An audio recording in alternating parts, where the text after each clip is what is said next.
گاهی اگر دعایت اجابت نشد، برو در گوشه بنشین و زانوهایت را بغل بگیر و یک دل سیر گریه کن.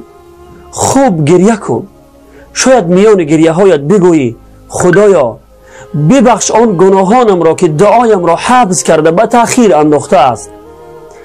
برادران و خواهران عزیز، واقعا گناهانی که انجام میدهیم دعاهای ما را حبس کرده به تأخیر می اندازد و گاها بلا و مصیبت ها را بر سر ما آورده نعمت ها را از ما می گیرد.